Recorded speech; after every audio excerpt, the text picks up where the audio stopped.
Welcome to the Janie Flores Live Show. We're celebrating 5 years being on the air, and I just want to thank each and every one of you for joining me on this journey. Today, we start a special series that will take us through the end of March, Women Who Lead Across Generations. We're featuring and celebrating exceptional women in the U.S. They lead movements, causes, companies, industries, people. Many are pioneers in their field. They take the road less traveled. They aren't always the most popular. They aren't always understood or the most well known. Society deems them an overnight success, but many have worked in anonymity for decades to reach the point that they're at. We will honor them, get to know them, and celebrate them because they deserve it. We kick off the series with a fascinating and exceptional woman who I admire and respect greatly. She is an outstanding Latina that has made important and positive contributions to this country in the field of art and education. I call her an artpreneur. Elizabeth Erazo Baez, award-winning artist, educational leader, and now book illustrator.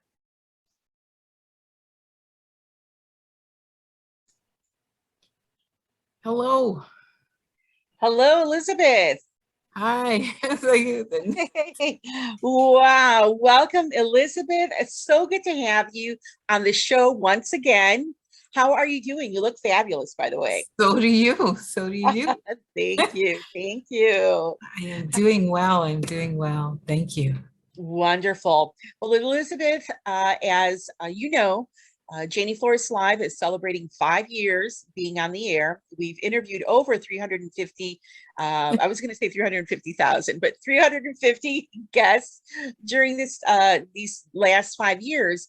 And right now we're going to start a series that I think is going to be really special for all of our audience. It's Women Who Lead Across Generations. And you are the first one that we wanted to interview, that I wanted to make sure that we got a chance to speak with, to meet, that our audience gets to know you. You're doing great things, exceptional work in your field, and it's important to be able to honor you and to celebrate you. And I'm just so honored again to have you on the show. So thank you. Thank you for having me as your first guest. I'm truly honored and truly honored to be your friend, and for anything that you have tried to help me with, you have exceeded with open arms and abundance. And I thank you very much for having me on. It's an honor to be here. Thank you. Well, Elizabeth, it's been quite a year for you. It started out, with great news, new projects that have come to fruition, particularly the book. But you ended last year as well. You won an award, the Hispanic Heritage Entrepreneur Award, and we were so happy to be able to honor you with that award as an artpreneur. That's my term. I call you an artpreneur, a combination between an artist and an entrepreneur, because that's what you are. You're an artist and an entrepreneur because you run your business, right? So, but now you have this really exciting project that has come to fruition, as I said, and we really wanted to hear about that. But before that, tell us a little bit about yourself, Elizabeth, because we want to know where you're from, how you came to this, to be an artist, and maybe some of the challenges that you have faced along the way and have overcome. I was born in Brooklyn, New York. That's where it all started. my parents, my parents are both Puerto Rican. My father has passed away, but my mother is with us and still a fire. They really inspired me to do things with my paintings that talk about Puerto Rico. I'm inspired by all things Puerto Rican because when I was a little girl, we lived in Puerto Rico for a while, and they made it a point to visit all the towns possible. And so every weekend it was exploring and visiting new towns and and new sights. And boy, was it like a shocker for me, because coming from New York, where everything was pretty much gray and lots of brick buildings, which I love, the bricks, but um, there's something about the greenery of Puerto Rico that is just so beautiful. Miami is quite like that with the greenery, but it also has something very unique, which is the mountainsides. So you have these huge, humongous palm trees coming out of the roadsides, and a million shades of green, and the sun is hitting it, and it's just bouncing off every leaf. And that was, I think, was the impact that had me as an artist, that I wanted to show. And how do you show all these beautiful colors that God has put on this beautiful island? I don't know. It's going to take me a whole lifetime to explore that. And I don't mind that subject at all, because there's so many things to show. I want to show the people, I want to show the culture, the food, everything. And you have, I mean, I think you're a prolific artist. I mean, I don't know how many paintings you have painted, but I know they're more than 1,000, I think, right? Yes. And all, all on Latin American culture, and in particular, as you said, Puerto Rico. So we love that. And you also, we were so honored to have you as the featured artist for the Latin American Business Association, the LEAP initiative, Latina Economic Advancement Project.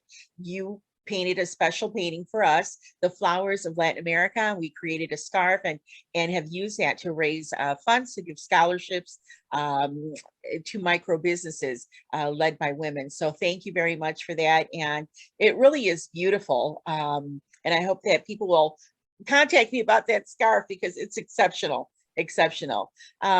So, one of the things that, reading a little bit about you and getting to know you as well, I know that it hasn't always been easy. It's been a challenge. It being in the art world, gaining the respect of the art industry for you as an artist, for your work, for your body of work. But you have persevered, and you are an award-winning artist. How did that come about? And really, is it still something that you have to deal with? Absolutely. Absolutely. First, being a woman in the very beginning, being a woman alone presented its challenges, because most of the time in the industry, it's always been recognized the male as the leader of the group. I found that to happen a lot. Being a woman of color, that presented a whole an array of problems that I felt like I would hear things like my paintings were too colorful, or my paintings, the yellows and the orange, that's what I do. That's because that's how the sun hits it, right? That's what attracted me. Well, these colors were too bright for some. And also, it was like challenge after challenge. The fact that I didn't have funds to present my art in very expensive exhibitions. Here we are in Miami, and it's the art capital where everybody comes from every part of the world to show their art, and I can't participate because it's so expensive to do so. So unless you're starting with funds to show your work, you don't get in. And I don't have a rich daddy. So it was very difficult. I think the only reason that I have lasted as long as I have, by the favor of God, that I'm still here, is endurance. This is what I love. I Right. love to paint. So I'm here for, the ends until there's no lifting of my hand anymore. That's how long I'll keep painting, because it's what brings me joy. That's beautiful. That's amazing. And that's why you're exceptional. because you have persevered. And really, it's the person who perseveres who wins in the end. And I think that's a lesson that we can all learn. Especially, you mentioned, we are in Miami. Art Basel is definitely a big, a big event here. There's many emerging artists, and it's difficult. It's difficult if you don't have those sponsors, those funds to be able to be exhibited on one of the largest platforms in the world. But you have done that, and you have been very creative, and you have been very persistent. And part of that has also been your commitment to the community. I know that for 16 years, you curated the Hispanic Heritage Art Exhibit at the Broward College. I mean, that's, again, it comes back to that passion and that love that you talk about. That stems, from the love that you have for art and for sharing it with our community. That's right. I really do enjoy seeing other artists, their interpretation. We all almost paint the same subject of people and their dance and their music and their foods and their culture. But it's amazing how, with everyone has their own different viewpoint of the same subject. And I enjoy looking at that. And then when we're all together, it's like this loud music that's coming off the walls, and it fills me with pride when we do exhibit together. And there was quite a bit of artwork, and there was by the last year, we almost were filling the 3 floors of the Bailey Theater, and hundreds of people came to this space, and I don't know how they always managed to come. The people who attended really were in the spirit of sharing and celebrating this art, and that's why I did it for the length that I did it, because every year I met new people, and it was very fulfilling to see all that art on the walls. That's beautiful. And now you are an illustrator of a children's book. Congratulations on that. You were selected to be the illustrator for this beautiful book. I see it right behind you there. And very good. Very good. I love it. I love it. And it's Alicia and the Hurricane, a story of Puerto Rico by Leslie Newman.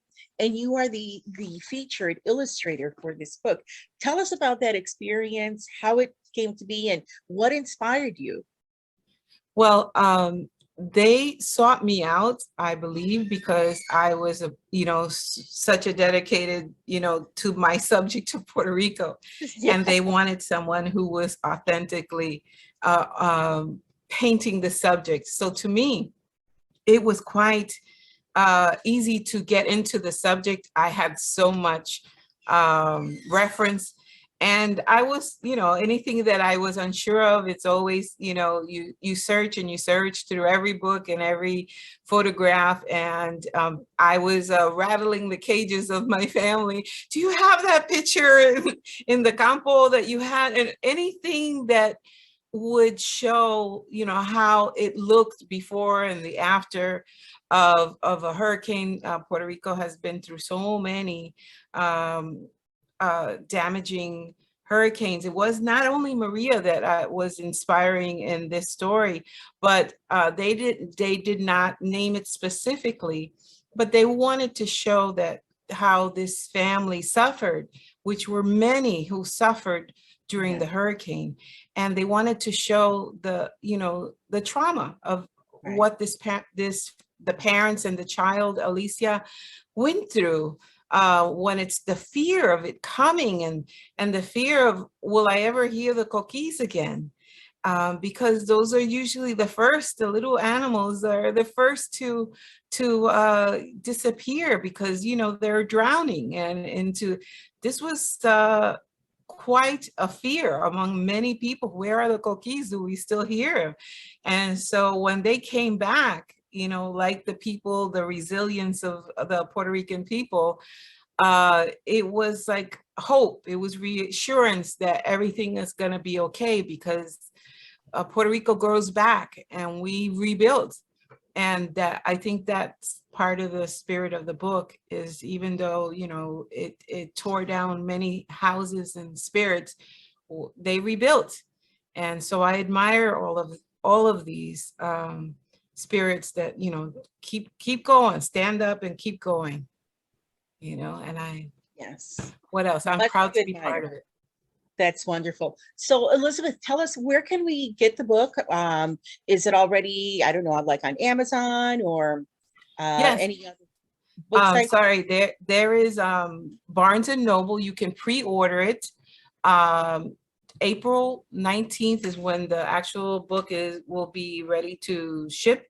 But there's also Indie Bound, and there was hold on, sorry, I'm blanking. There it is.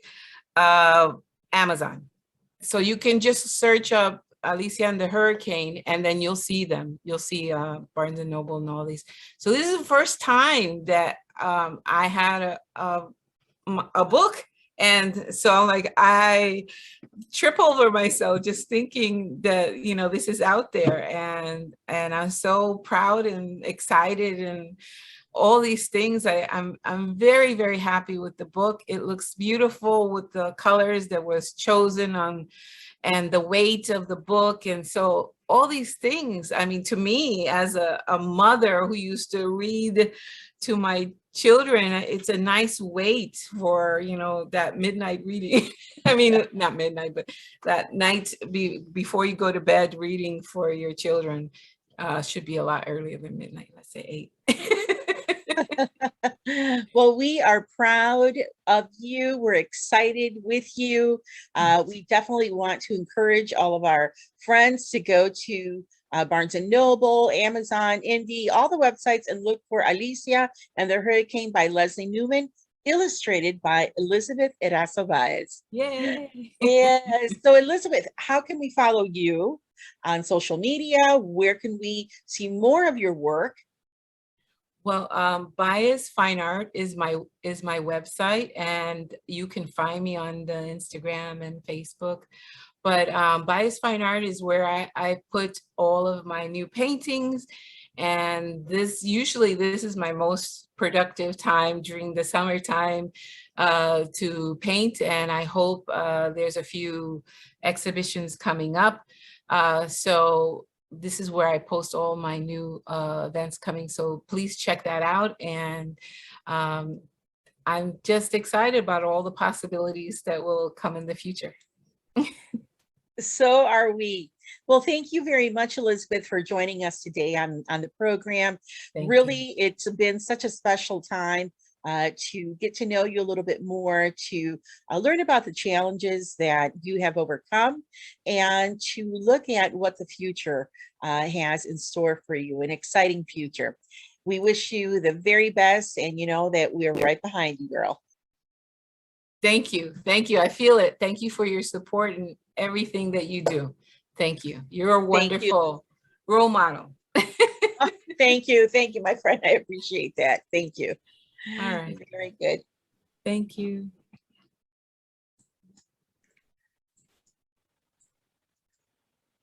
Wow, what a wonderful conversation with Elizabeth Erazo Baez.